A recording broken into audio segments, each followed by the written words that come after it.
É a gente fazer a opção pela vida. Para isso nós frequentamos a missa, para isso nós vamos ao culto, para isso nós queremos a palavra de Deus, para isso nós rezamos. É para que a gente tenha um coração puro, é para que a gente tenha atitudes coerentes com a vida que Deus quer para cada um de nós.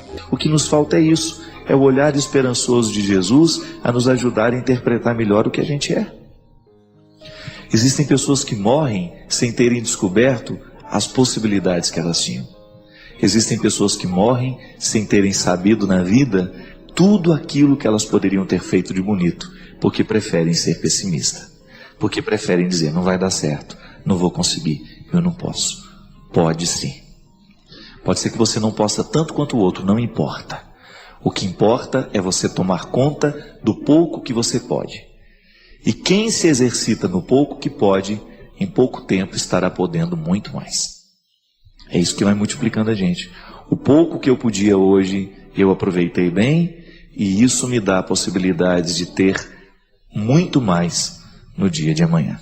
Eu preciso me encorajar para a coragem o tempo todo. Eu preciso criar dentro de mim disposição para receber a vida e dar conta de tudo aquilo que faz parte. Claro que eu tenho o direito de chorar, eu tenho o direito de sentar, de pedir socorro, eu tenho o direito de estar ao lado de pessoas que me ajudam a viver aquele momento, mas eu não tenho o direito de entregar os pontos. Enquanto a gente viver, essa vida pode ser boa, mesmo a gente tendo sofrimento, né? Mas vamos pensar assim? Se você presta atenção demais nos seus defeitos, nas suas dificuldades, você vai ter muito problema para encarar-se com aquilo que você pode. Ainda hoje estava conversando com uma amiga dizendo que às vezes eu tenho medo de estar dando à minha alma um tratamento que ela não merece. Não estou falando da minha opção de ser padre, viu? De jeito nenhum. Mas muitas vezes como vivo sendo padre.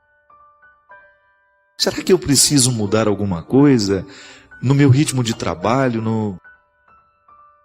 para que eu tenha condições de perceber a minha vida e não perder a capacidade de saborear cada detalhe da minha existência? E sendo livre, você ter condições de superar-se, de ir além, de não desistir. Para isso vivemos. Para a gente chegar ao final com aquela certeza, com aquela boa sensação de missão cumprida. Claro que todos nós somos frágeis, em alguns momentos nós queremos desistir, em muitos momentos nós queremos entregar os pontos. A vida é cruel, em muitos momentos, ela pode parecer muito cruel, ela pode ser sentida com muita crueldade, porque realmente existem fatos, existem acontecimentos que escapam ao nosso entendimento. Mas a vida será sempre festejada, por menor que seja o motivo que ela nos apresenta. Sabe, eu fico pensando que o que Jesus fazia com as pessoas quando ele as encontrava era justamente despertar nelas as perguntas. Jesus era um homem que inquietava, ele interrogava. Quando as pessoas estavam diante dele, era inevitável, olhando para o jeito como ele vivia, escutando o que ele falava, as propostas de vida que ele tinha, olhando para o caráter dele, para o jeito dele ser gente, era inevitável que as pessoas se perguntassem: por que eu também não posso viver assim? Sabe, minha gente, nós não temos como controlar tudo, mas Deus nos deu a graça e o dom de administrar as coisas com seriedade, de vez em quando a gente parar e pensar. Você já percebeu que às vezes você entra num ambiente que está com um cheiro horroroso e quem está lá dentro não percebe? Porque já se acostumou. É assim. Muita gente desistiu e não percebe que desistiu. Está vivendo um processo autodestrutivo e infelizmente não acredita em quem está alertando, ou às vezes nem tem alguém para alertar. Que você pode abrir as janelas da sua casa para que um novo ar venha espantar, jogar fora esse ar mofado, estragado que você tem sorvido sem perceber. Para que, quem sabe, ao encontrar aí, você despejado nessa cama uma hora dessa, né?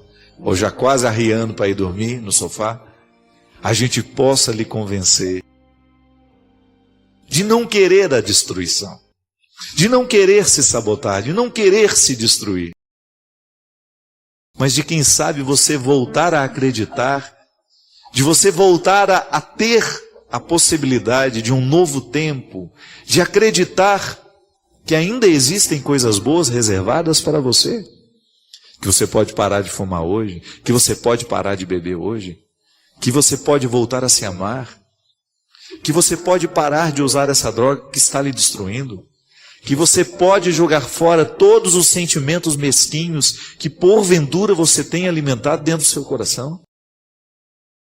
É um desafio, não é fácil não, viu? Ninguém prometeu que era fácil também, não. É um desafio de toda hora, de todo instante, meu filho. Quantas vezes na minha vida eu só consegui chegar lá porque eu recebi ajuda? Quantas vezes eu consegui me desafiar, mas não sozinho? Eu consegui vencer o desafio, mas porque existiam pessoas do meu lado. É assim, minha gente. A vida é possível, sim. Até mesmo aqueles que hoje se sentem solitários. Você, se por acaso hoje você sente que está faltando alguém para lhe ajudar nesse processo, não reclame, não. Vá à busca, conquiste essas pessoas. Às vezes essa solidão só vai ser quebrada quando a gente sai na direção de alguém que finalmente possa nos ajudar. Aí procura alguém perto. Não fique sonhando com os que estão distantes, não. Ah, eu quero ser amigo do fulano de tal. Você nunca encontrou com ele. Ah, eu quero ser amigo do Antônio Fagundes. Eu acho que eu vou lá para desabafar os meus problemas com ele. Me identifico muito com a arte dele. Não. Você vai encontrar ao seu redor. A amizade tem que ser possível. É de gente que esteja próxima a você, que conheça a sua história e que tenha, ou então que tenha disposição de participar da sua história de um jeito efetivo. Eu não tenho ninguém, mas não vou fazer disso um estado de vítima. Eu vou à busca de alguém que tenha condições de fazer por mim o que sozinho eu não posso. Eu gosto de dizer isso sempre, porque para mim não existe uma maneira mais eficaz de você avançar senão por meio do empenho. Então, por exemplo, você ter um compromisso com você. Coisas simples, pequenas, de agregar, de você se tornar cada dia melhor. Uma palavra nova por dia, por exemplo. É um bom maneira de começar a crescer. Ah, eu não posso fazer um curso, eu ainda não tenho dinheiro para estudar, para fazer isso, mas você pode aprender uma palavra nova por dia. E não só aprender aquela palavra nova, como começar a colocar no seu cotidiano, para ela entrar em uso. Falta aqui, minha gente, falta libertação na nossa cabeça. Nós muitas vezes somos escravos dos nossos preconceitos, nós somos escravos das nossas arrogâncias, porque nos falta a mentalidade de Jesus em nós, o tempo todo aqui, ó.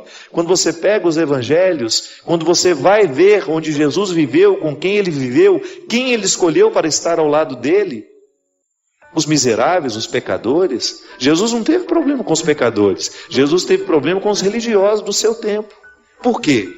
Porque estavam os religiosos do seu tempo escravizados pela lei. Estavam escravizados por uma maneira de pensar que dava a eles o direito de desprezar pessoas, de menosprezar pessoas. Não é possível admitir um discurso religioso que me dê o direito de desprezar um irmão, por mais errado que ele esteja vivendo. Se ele ama o fraco, ama também a mim e a você. Se ele encontra quem está perdido, como encontrou Madalena, como encontrou Zaqueu, como encontrou João. Se ele tem facilidade de reconhecer quem está necessitado de reencontrar o caminho, ele pode fazer esse milagre sim na nossa vida. Por isso ninguém deve ser olhado com desprezo. Ninguém. Por isso nós não temos o direito de olhar para ninguém, menosprezando ou considerando o outro inferior a nós. Porque aquele que está mais perdido e que muitas vezes pode nos envergonhar, é o que realmente está sendo tocado e necessitado. Se ele encontra o fraco, então me encontra também, porque eu sou fraco. Se Jesus encontrava e fazia questão de identificar no meio da multidão os mais necessitados, sabe, eu fico pensando como eu preciso aprender a ser como Jesus assim. E renovo o meu amor por Ele cada vez que me deparo com essa verdade. Que ao andar no meio da multidão, Ele tinha predileção pelos mais miseráveis. Que ao andar no meio de uma multidão, Ele era capaz de perceber quem realmente precisava dele. Quem não estava ali só para cumprir um papel ou para bajulá-lo. Identificar no meio de tanta gente que faz barulho, aquele que mais necessita do seu silêncio e da sua presença. A presença de Jesus inquietava, provocava perguntas. Respondia? Também respondia, mas ela provocava muitas perguntas. E é assim que tem que ser hoje.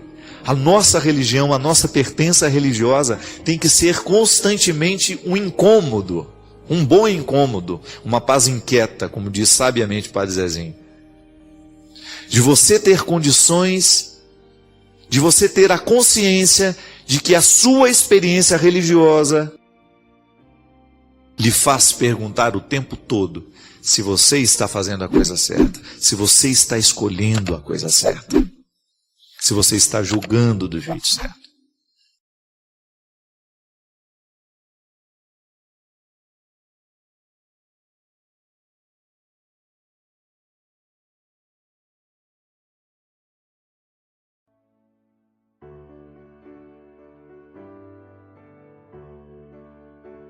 Eu acho bonito que aqui no Evangelho de Marcos, há um personagem que Jesus encontra que tinha duas deficiências. Ele era surdo e mudo. E eu acho interessante a maneira como Jesus interfere na vida deste homem. Vamos ver aqui. Jesus deixou de novo a região de Tiro, passou por Sidônia e continuou até o mar da Galileia, atravessando a região da Decápole. Trouxeram-lhe então um homem que era surdo e mal podia falar, e pediram que impusesse as mãos sobre ele. Levando-o à parte, longe da multidão, Jesus pôs os dedos nos seus ouvidos, cuspiu com a saliva e tocou-lhe a língua. E olhando para o céu, suspirou e disse: Efatá, que quer dizer, abre-te. Imediatamente os ouvidos do homem se abriram, sua língua se soltou e ele começou a falar corretamente. Jesus recomendou com insistência que não contassem o ocorrido para ninguém. Contudo, quanto mais ele insistia, mais eles o anunciavam. E cheios de grande admiração diziam: tudo ele tem feito bem. Faz os surdos ouvirem e os mudos falarem. Quando eu digo para vocês que nós estamos muitas vezes reativos, mergulhados numa rotina de pouca reflexão, eu acho que nós ficamos um pouco assim. Nós ficamos sem saber ouvir e, consequentemente, ficamos sem saber falar. Aí a gente fica bestializado. Sabe quando você percebe que você vai vivendo todos os dias iguais? Eu, particularmente, eu me lembro que quando eu fazia faculdade, sobretudo de filosofia, eu me senti muito vivo. Porque todos os dias eu saía da aula iluminado por uma novidade. A filosofia nos retira do senso comum. Ela nos ensina a pensar com mais profundidade. Ao estudar os filósofos, a gente tem uma oportunidade extremamente feliz, satisfatória, uma satisfação imensa, de poder superar aquelas visões antigas que você tinha e que depois você identifica que eram mesquinhas, eram pequenas, eram pobres. A filosofia amplia a nossa maneira de pensar. Eu vou saindo daquilo que era o lugar comum e começo a pensar com mais profundidade, com mais ambiência, né? A filosofia amplia o nosso olhar. E eu me lembro que quando eu saía da sala de aula, iluminado por aquilo que eu havia escutado dos meus professores. Nossa, que maravilha! Eu nunca tinha pensado assim. Aquilo modificava a minha maneira de ver o mundo. De alguma forma eu era curado de uma cegueira. A primeira lição que eu tive na filosofia foi muito simples. O professor pegou um livro e falou assim: o que vocês estão vendo? Segurou o livro. Todo mundo disse: um livro. É a resposta mais óbvia.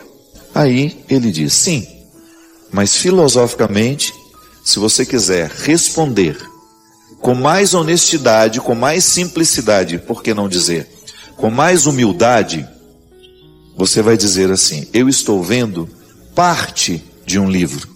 Você não está vendo o livro todo. Para ver o livro todo, você precisa abrir as páginas, você precisa revirar aqui, capa contra capa, orelha. Mas não, nós somos rápidos em dizer, quando alguém nos pergunta: o que nós estamos vendo aqui? Um livro.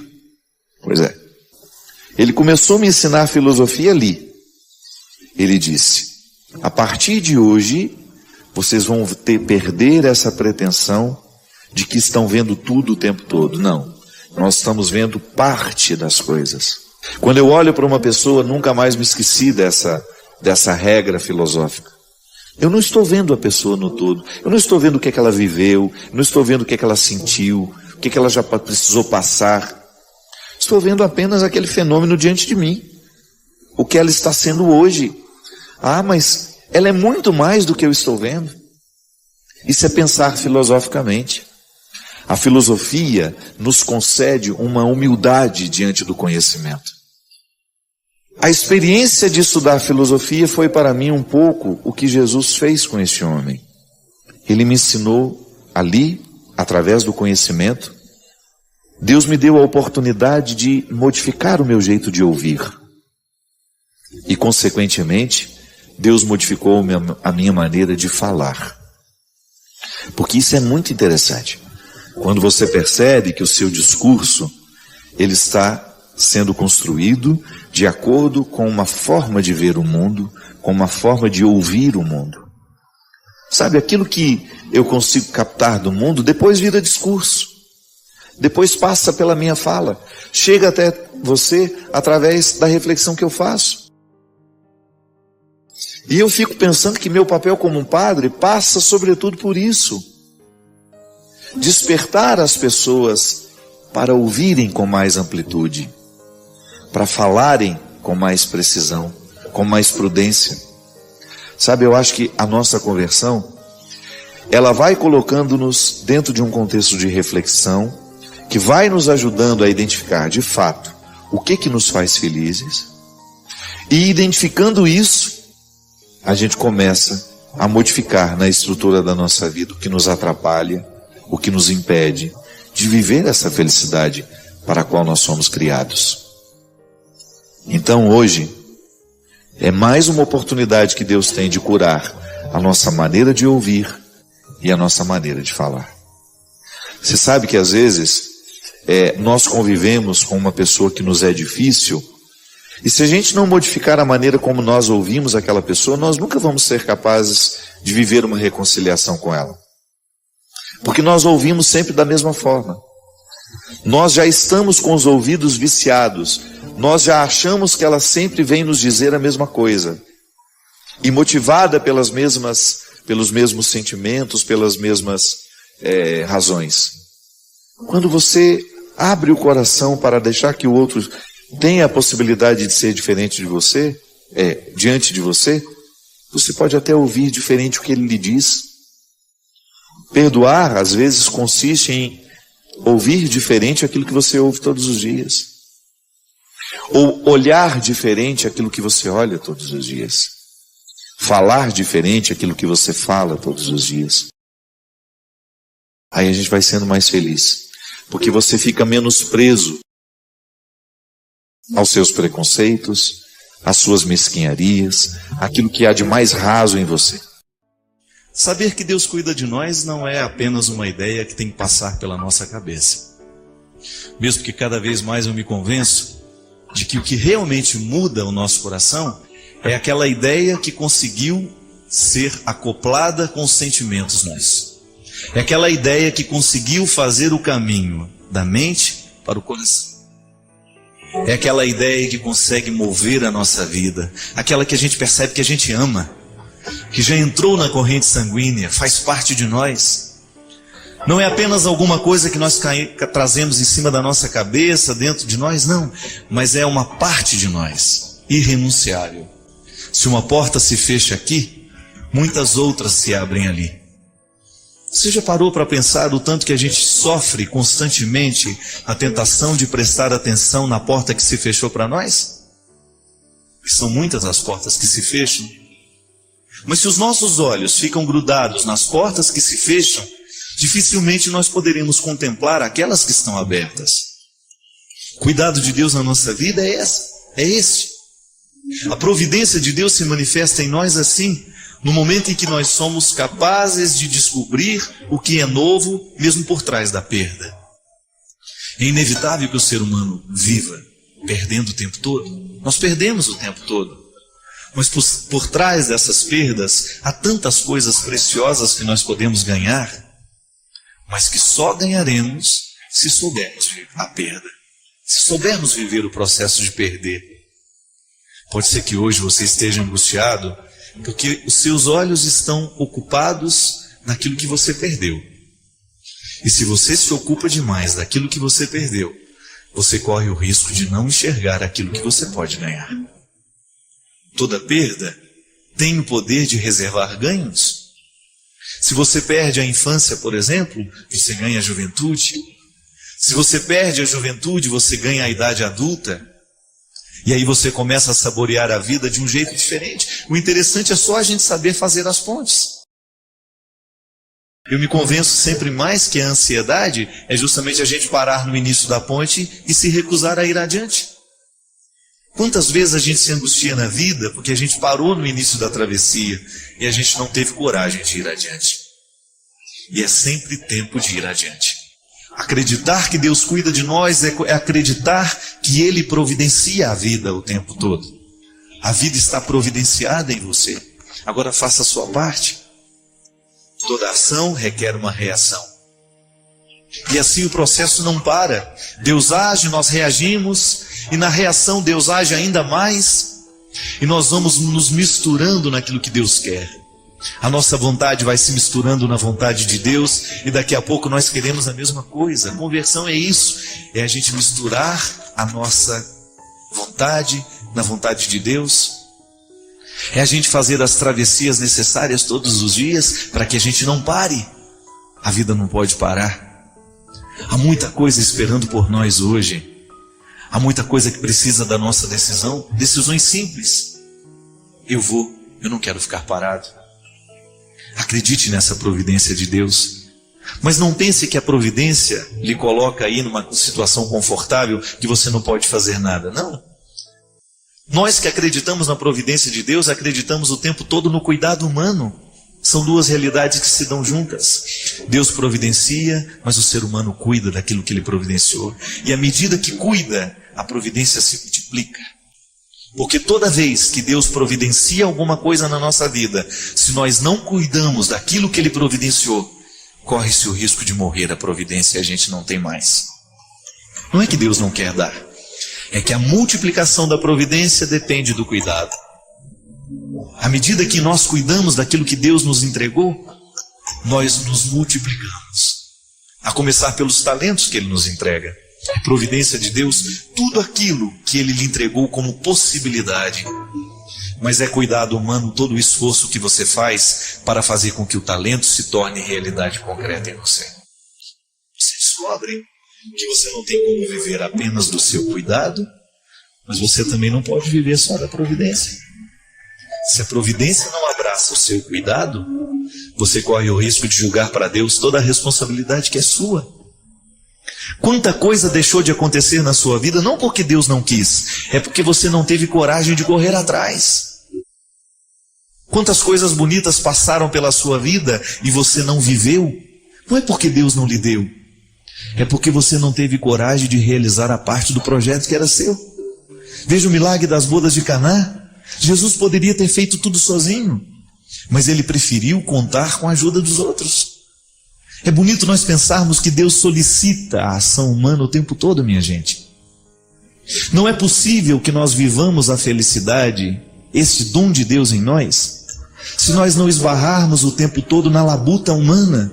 A minha mãe usava esse termo o tempo todo, labuta. Vamos labutar, que vem de labore, né? Trabalho.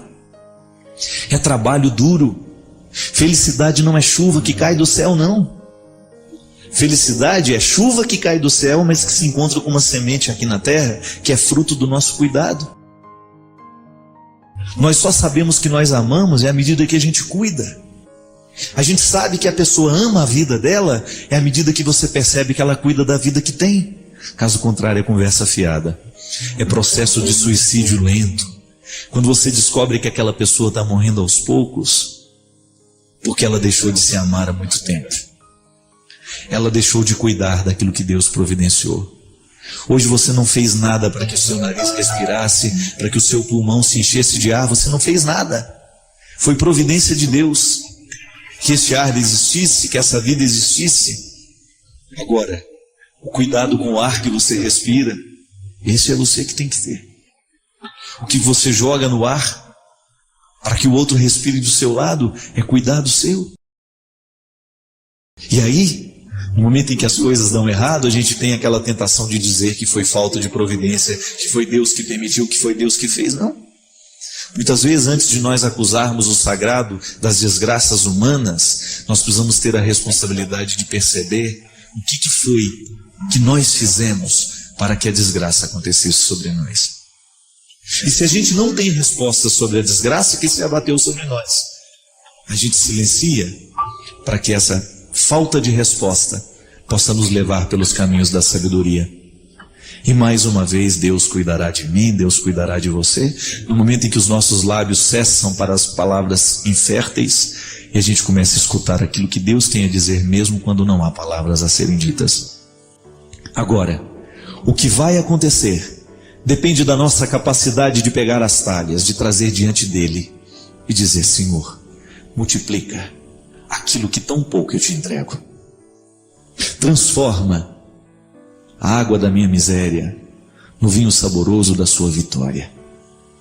Quem sabe você que esteja aí vivenciando, experimentando tantos fracassos na sua vida, não se contente em levar com você a água do seu fracasso.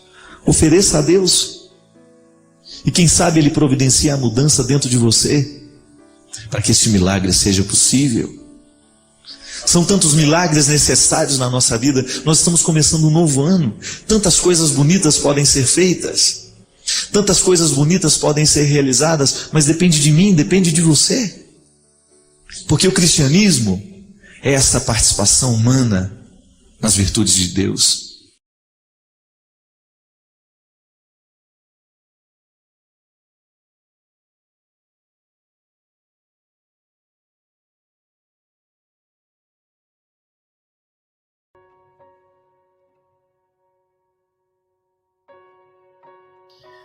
O perdão, ele é fundamental à vida cristã. Se você quiser se manter cristã, você necessariamente terá que viver a dinâmica de perdoar e ser perdoado. Porque as pessoas vão errar com você, você vai errar com as pessoas, e os erros que nós cometemos entre nós agridem diretamente o coração de Deus. Por quê? Porque Deus é amor. Deus é comunhão. E toda vez que eu não consigo ser amor, perdão, comunhão, de alguma forma eu firo a presença de Deus em mim.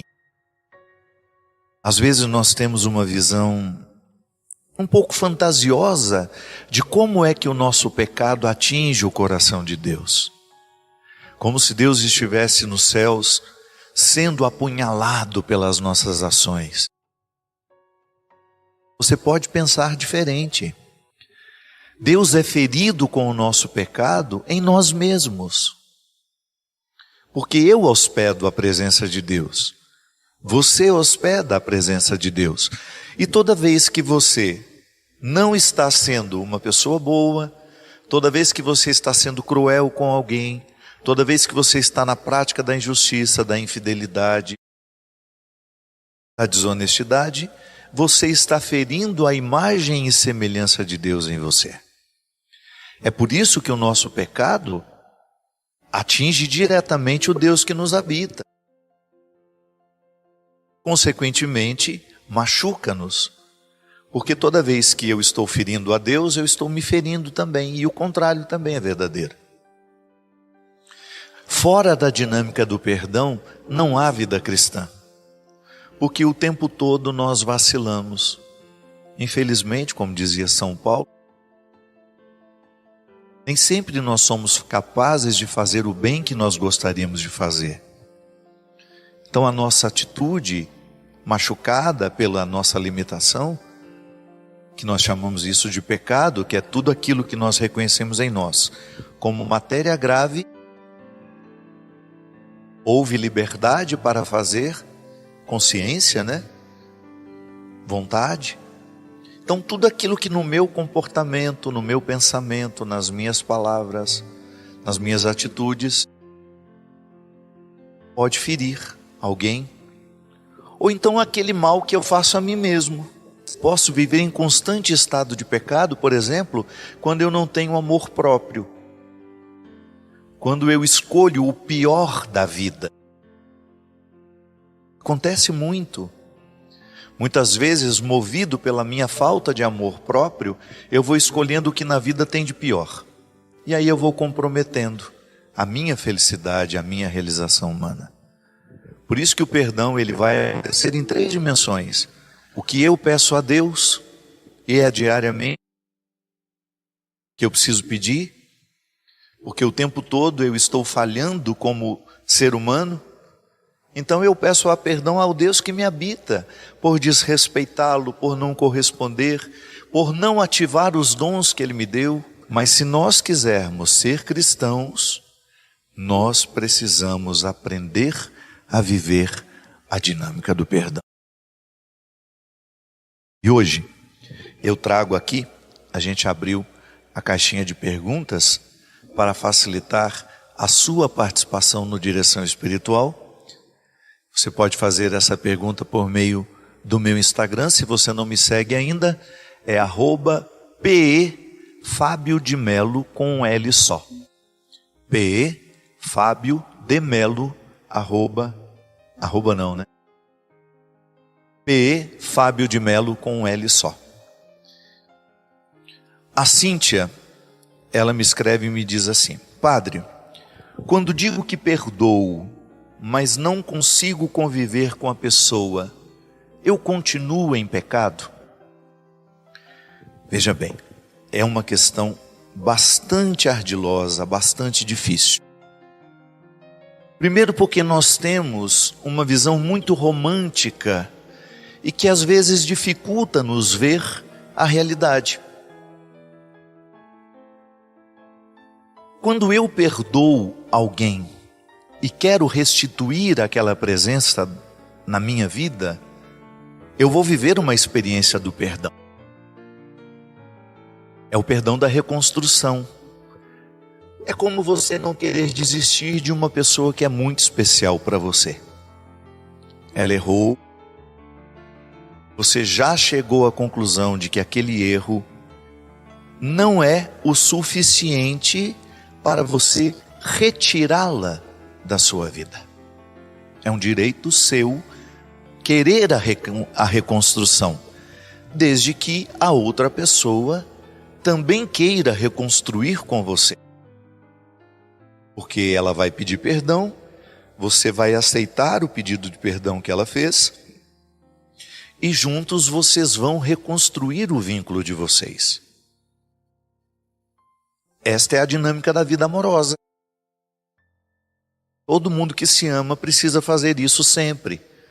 É claro que vai depender da qualidade do amor que nós temos.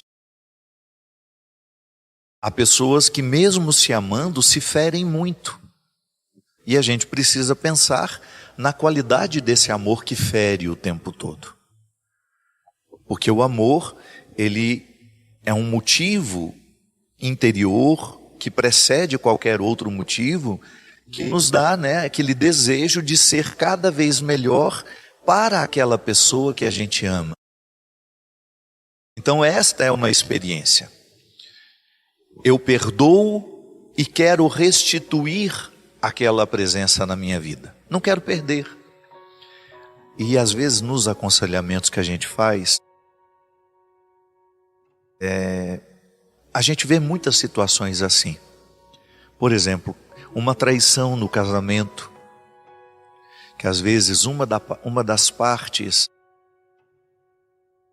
trai o vínculo matrimonial assumido, e a pessoa que foi traída quer reconstruir o vínculo, não quer perder aquela família por causa de uma traição. É ruim viver a traição? A traição fere, a traição retira a confiança, mas pode haver a possibilidade de se reconstruir um casamento a partir do perdão. Minha gente, a traição, ela pode muitas vezes acontecer e ter sido apenas um ato falho, um momento de fraqueza, e aquilo não compromete o segmento do vínculo, porque houve o perdão. E é claro que quando nós falamos de perdão, é aquela oportunidade que você tem de guardar o suficiente da experiência para não perder de vista o que aconteceu, mas também esquecer o suficiente para aquilo não continuar machucando. Porque também não faz sentido, quando você escolhe perdoar, você ficar remoendo o passado toda hora. Porque isso dificulta muito a experiência da continuidade. Muitos casais que precisaram viver a experiência do perdão, depois têm dificuldade porque o tempo todo aquela traição é trazida à tona. Ah, mas você lembra o que você me fez? Isso não facilita a experiência do perdão. Porque o perdão, minha gente, ele não é uma realidade que acontece de uma única vez. Quem dera fosse. No momento em que você decide, digamos que o esposo te traiu. No momento que você decide perdoá-lo, ali você iniciou um itinerário de perdão. Mas não significa que você já esteja curada. Você tomou a decisão do perdão. E aí, mediante oração, mediante o cultivo da espiritualidade, o Espírito Santo vai lhe ajudando a viver e concretizar a experiência do perdão que você iniciou.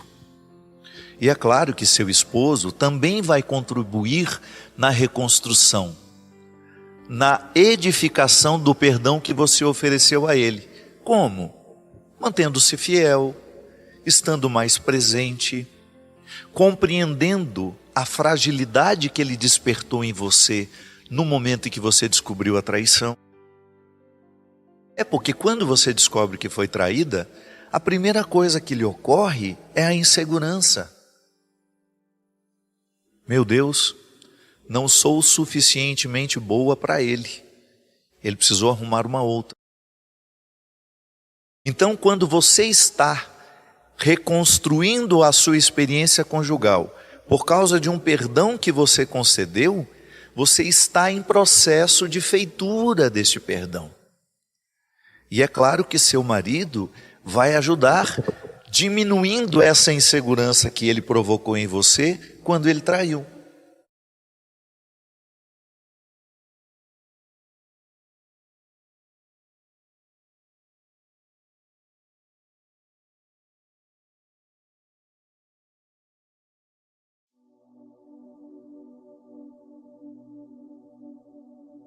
Ao ouvir essa música, eu fui naturalmente conduzido aos caminhos que essa pergunta me levava. Essas perguntas são muitas, né? Aliás, eu fico pensando que uma pergunta bem feita, ela tem o poder de gerar respostas muito criativas dentro de nós. Ou então, quando não conseguimos chegar às respostas, a pergunta mesmo se encarrega de nos levar a um processo de mudança. Eu, por exemplo, quando eu me pergunto, o que um ser humano precisa para ser feliz? Eu posso querer encontrar as respostas colocando todas as dimensões da felicidade material, que não é nenhum problema. Eu preciso de realidades materiais, eu preciso do conforto onde dormir, eu preciso de alimento. São as necessidades básicas de um humano. Uma pessoa merece ter tudo isso. Mas quando eu entro nas dimensões espirituais da felicidade, aí isso não tem fim. Porque espiritualmente é diferente da matéria. Materialmente eu posso muito facilmente ficar quase que saturado do muito ter. Eu encontro pessoas que têm muito o tempo todo e eu sei quão difícil é para elas administrar tudo que têm. Às vezes passa uma boa parte da vida e do tempo administrando o que materialmente conquistou. E não é desfrutando não, viu? É administrando. Porque dá tanto trabalho ter. Eu gosto de dizer isso. Eu já experimentei o não ter e hoje eu experimento o ter.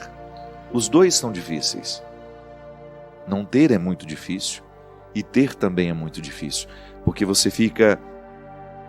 A partir do momento que você tem uma casa, que você tem as responsabilidades daquela casa, as demandas daquela casa, você perde um pouco da sua liberdade. Até para querer se mudar, de repente ir embora para um outro lugar. Você tem tantas coisas, aquele quadro que significa, aquele detalhe, aquele enfeitezinho que você recebeu, que aquilo se tornou especial para você. As coisas, elas vão criando um contexto para nós que é de aprisionamento. Por mais livre que a gente seja, a gente sempre tem um certo e, às vezes, alguns moderados, outros um exagerado apego às coisas. Aliás, quando a gente vai morrer, quando a gente sabe que está próximo de morrer, muito nos pesa o saber com quem ficarão as coisas. Quem tem esse dilema. Às vezes, quando nós estamos... Uma pessoa que foi livre, por exemplo, dos bens materiais, quando se aproxima o fim, ela vai ficar muito mais conflituada com como ficarão as pessoas. O filho que deixou, né? Agora, quando existe um apego material, a pessoa ela fica muito mais preocupada com quem ficarão as coisas do que como ficarão as pessoas. Então, diferente da riqueza material, a riqueza espiritual ela não ocupa espaço. Pelo contrário, ela varre espaços dentro de nós. Quanto mais rica uma pessoa fica espiritualmente, mais vazia ela se sente, não no sentido de não ter significado a vida, mas mais espaço ela vai criando dentro para ela poder receber mais. Diferente dos acumuladores. Você já viu aqueles programas que passam mostrando os acumuladores? É tão triste aquilo, né? Você pode olhar e fazer o seu julgamento. Como é que uma pessoa consegue viver num ambiente tão acumulado? Num ambiente tão saturado de objetos materiais? Pois é uma doença, é um desequilíbrio. Aquele é o ponto alto de um apego exacerbado à matéria. Mas há pessoas que procuram na matéria essa felicidade.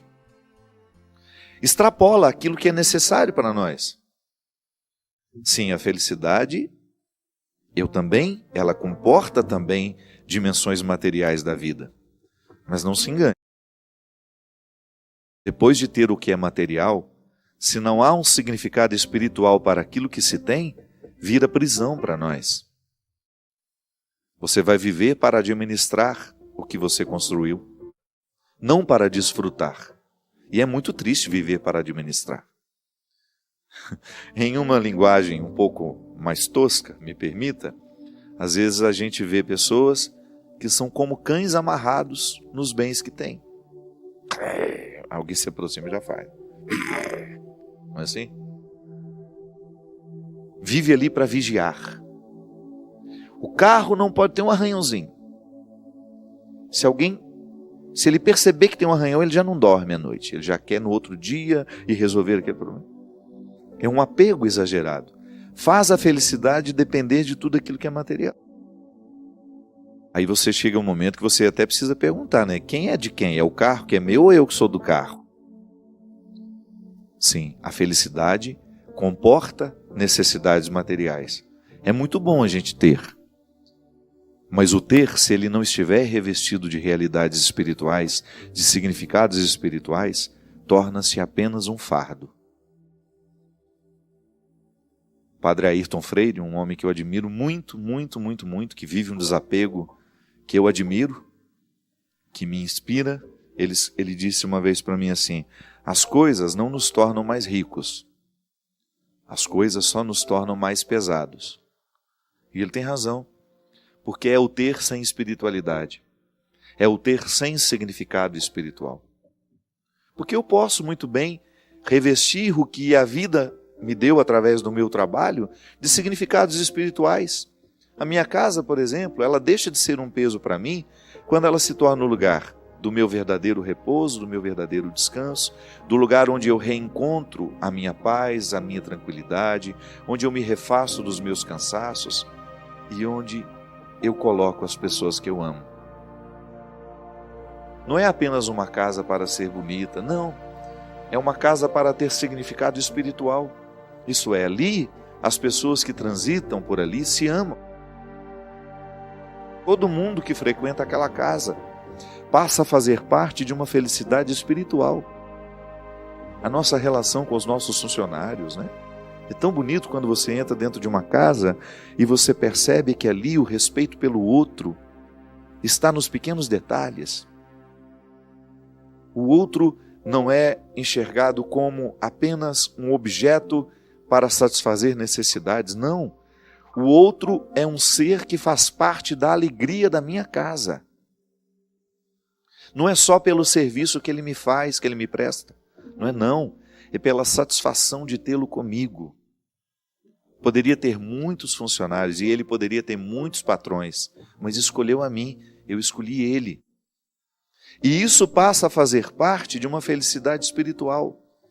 Você estar acompanhado de pessoas que você aprendeu a amar, que você incorporou à sua vida.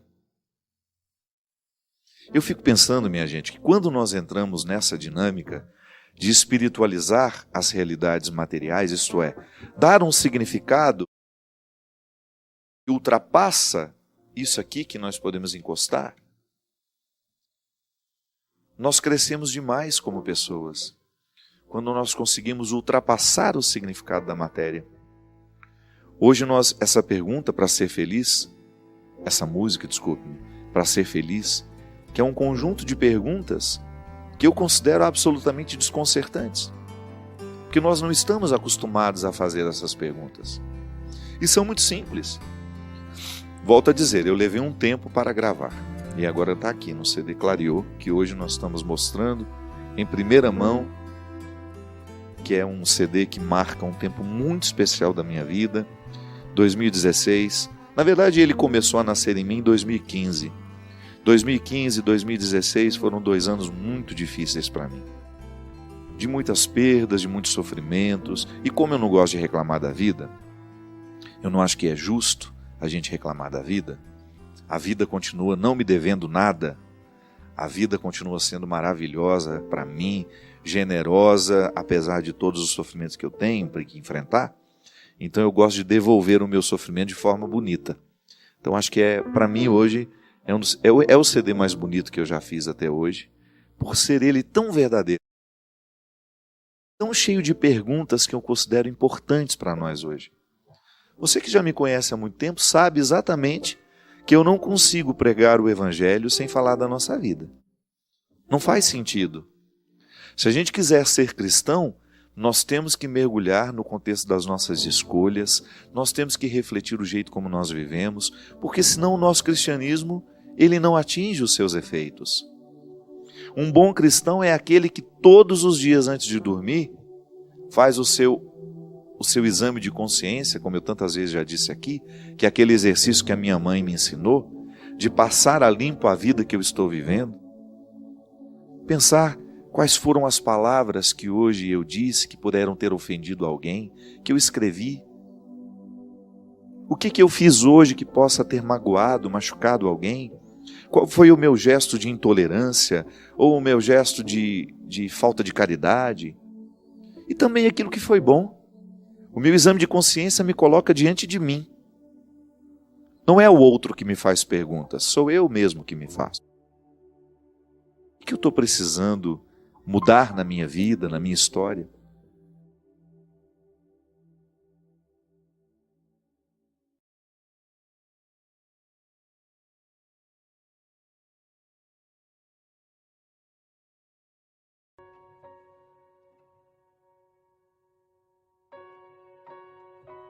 Você parou para pensar nisso? Que às vezes a vida não está dando certo, é porque você nem sabe exatamente o que você está precisando. Às vezes nós ficamos tão aflitos, tão angustiados, e não sabemos por quê. Faltou chegar ao ponto-chave. Faltou descobrir o ponto nevrálgico ali, onde de fato está iniciando o conflito. Paciência, né? A gente não tem paciência nem para descobrir o que está nos angustiando. Paciência é um movimento interior, né, que nos faz. Eu acredito que ela tenha o poder de nos fazer perceber a vida, as delicadezas do tempo. Porque sem a paciência, a gente pode incorrer o risco de não perceber o que de fato merece ser percebido. Mergulhar no coração da paciência, perceber a raridade da vida. É tão bonito isso em nós, quando a gente fica atento a perceber o que é raro na vida. Às vezes os nossos olhos, tão apressados, não nos conduzem ao coração dessa raridade. Minha gente, às vezes nós somos tão negligentes na percepção disso, que às vezes nós desperdiçamos um mês, um ano, 10, 20, colocando o nosso empenho numa realidade que nem era para aquele momento. E é por isso que é tão interessante a gente desenvolver a habilidade de dizer não e de dizer sim. Porque essa é uma habilidade que só a maturidade nos traz. Às vezes, porque somos imaturos, nós não sabemos nem dizer não. Não sabemos olhar as urgências do tempo. Então a gente vive para agradar o outro. Antes de agradar o outro, você precisa perceber o que a vida está pedindo de você. Porque nem sempre aquilo que você pode fazer para agradar o outro, está em consonância com aquilo que a vida está pedindo de você. Mesmo que para a gente crescer, nós temos que ter coragem de cortar muitas coisas. Muitas vezes nós matamos a nossa vida, ou matamos a oportunidade de viver bem, porque nós não somos capazes de fazer a leitura correta do que o tempo está nos pedindo. Porque é assim mesmo. Cada dia o tempo vai nos pedir alguma coisa. E é esse olhar atento que vai dando a gente essa condição, essa clareza de perceber o que de fato hoje grita pelo meu nome. O que de fato hoje chama por mim. Qual é a realidade hoje que é inadiável? É interessante porque, às vezes, a nossa maneira de viver nos priva até mesmo dessa percepção. Nós estamos muito estranhos a nós. Não é estranho com o outro, não. É estranho a nós mesmos. Estranhos a nós mesmos. A Sagrada Escritura diz: tempo de matar, tempo de fazer nascer. Tudo depende da percepção aguçada que nós precisamos ter para olhar o momento presente e descobrir o que de fato merece o nosso empenho. Quantas vezes eu na minha vida me empenhei no lugar errado, na questão errada. E depois não tem como ser feliz. Não tem como eu descobrir um contentamento sabendo que o meu empenho não foi onde deveria ter me empenhado. Não há possibilidade de eu me sentir realizado, de sentir-me bem com as minhas escolhas. Porque o que vai fazer com que eu me sinta bem é olhar para o contexto das minhas escolhas e ficar confortável com aquilo que foi escolhido. Há momentos que a própria vida te mostra a necessidade de chorar, de jogar para fora os seus excessos. de não ter medo da tristeza, de permitir que essa tristeza cave dentro de nós as suas riquezas e que nos ajude a encontrar a pedra preciosa que só o sofrimento poderia nos levar a conhecer. Depois vem o riso. O riso não nasce por acaso. O sorriso é o resultado da lágrima bem chorada. O sorriso é o resultado final de um processo de luta que nós estabelecemos, de observar dia a dia qual é o empenho que aquele dia me pede, o que hoje eu preciso fazer para ter o direito do sorriso amanhã. E é bom, você sabe por quê? Porque à medida que nós estamos passando o perrengue, sabendo que ele será construtivo, já nascem pequenos sorrisos ao longo desse processo. Quando a gente fala de um sorriso final, é apenas a metáfora de um processo bem feito, bem vivido, né? Que às vezes nós ficamos sem alma. O corpo precisa de alma. Sim, eu preciso de sustento para a minha vida. Eu preciso de significar a minha matéria. Eu preciso colocar alma em tudo aquilo que sou eu, até na casa onde eu moro. Eu sempre saio de casa, e agora eu fiquei 17 dias fora de casa, e a vida tem me ensinado que a casa não é um aglomerado de paredes. A casa é um sentimento que me ocorre. Não é só uma construção material, não. E como é que nós percebemos que a gente não se ama? Quando nós identificamos no nosso jeito de viver e de ser comportamentos que denunciam que nós não nos cuidamos mais na vida, que nós fizemos escolhas erradas e a gente não fez muito esforço para mudar, que nós fomos dormir com os lixos todos os dias e que nós fizemos do nosso coração um terreno baldio onde todo o lixo do mundo foi depositado. Essa pequena parte, a pequena parte do mandamento é o desafio. É muito fácil você mexer na vida do outro. A coisa mais fácil que tem, às vezes quando a gente vai para algum encontro, né, você fica escutando o pregador falar: meu Deus, mas a comadre Geralda tinha que estar aqui, gente. Mas é tudo que a comadre Geralda precisava ouvir, gente. Não é? Ainda bate não, tá vendo? Poxa, você que está falando. Aí vem a comadre Geralda, Benedita, né? Todo mundo. Não, eu não quero saber no que seu vizinho precisa da minha palavra, não. E nem você que está em casa, viu? Ligando para sua comadre para ela assistir. Padre Fábio, tá falando tudo que você precisa ouvir. Não. Eu não estou nem um pouquinho preocupado com aquilo que você... Do outro, não. Eu não quero saber o quanto que você reza, eu não quero saber o quanto você vai à missa, isso não me importa hoje. O amor a Deus nós vamos falar em outro momento. Primeira noite desse acampamento não é nem para a primeira, nem para a segunda questão. É o do meiozinho. É o que pode passar desapercebido. Porque às vezes nós achamos que o mandamento, ele será bem cumprido se a gente amar a Deus e ao outro. E você? Porque a qualidade desses dois amores depende desse tanto que você se cultiva. Ah não, padre, me deixa sossegado. Estou aqui fazendo a minha caridade. Faça a caridade por você primeiro.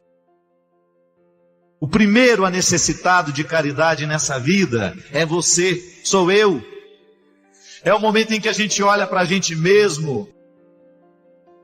É o momento em que a gente se recolhe, é o momento em que a gente se cuida, é o momento em que a gente se ama, porque é ali que Deus está agindo, na capacidade que Ele tem de lhe reerguer, de lhe fazer acontecer. E aí, o seu próximo será beneficiado com um ser humano que está sendo trabalhado aos poucos, pela força do amor que Deus manifesta em você. E a família toda agradece depois que você se ama. Toda. E os seus amigos vão agradecer porque você se ama. E os seus vizinhos vão agradecer porque você se ama. E o céu estará em festa porque você se ama. Porque onde existir um ser humano realizado, nele Deus estará revelado. Olhe para um ser humano feliz e você pode dizer: Ele está no meio de nós. Através dessa criatura aqui. Quantas vezes, minha gente? Quantas vezes você experimentou no seu coração a desolação? E você não foi capaz de amar ninguém. É impressionante o quanto que, quando o desamor, uau, esse desamor que nos destrói, o quanto que ele nos incapacita para olhar com inteligência para Deus e para as pessoas, não é verdade? O quanto que o seu desprezo por você mesmo lhe torna uma pessoa ateia. O quanto que o seu desprezo por você mesmo lhe torna intragável com o outro. Vá conviver com uma pessoa que não se gosta para você ver o que é. Vá conviver com uma pessoa que se despreza o tempo todo para você ver como é. Vá conviver. Aí você fala: eu já estou convivendo, padre. Não age. Nós precisamos nos converter para isso. Nós precisamos descobrir da alegria, a satisfação que há em a gente ser o que a gente é, mesmo com os defeitos que a gente tem. É maravilhoso a gente olhar para a gente mesmo e pensar: meu Deus, quantas coisas hoje eu tenho. Quantas coisas maravilhosas hoje podem acontecer na minha vida. E eu não tenho o direito de negligenciar isso. É Deus que olha para mim, para você hoje. Mira, porque Deus mira. É muita gente, mas Ele mira. A minha conversa é com você. É você que eu quero. É você, pronto. É você mesmo. E sabe o que eu quero fazer na sua vida? Que você, para que depois as outras duas formas de amor sejam naturais em você. Senão você vai ter que ficar fazendo esforço demais. E não precisa. Quando o amor nos atinge, tudo fica mais leve. Dá trabalho? Dá. Leva prejuízo? Leva. Mas você leva feliz. Porque você vai experimentar a graça de dar ao outro aquilo que você dá a você mesmo. Se você é capaz de ser misericordioso com você, você vai ser capaz de ser misericordioso com o outro também.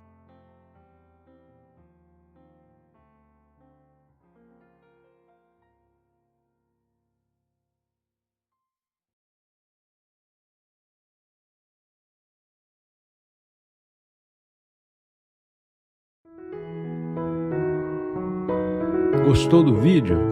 Deixe o like, inscreva-se e compartilhe. Escreva o seu pedido de oração aqui nos comentários.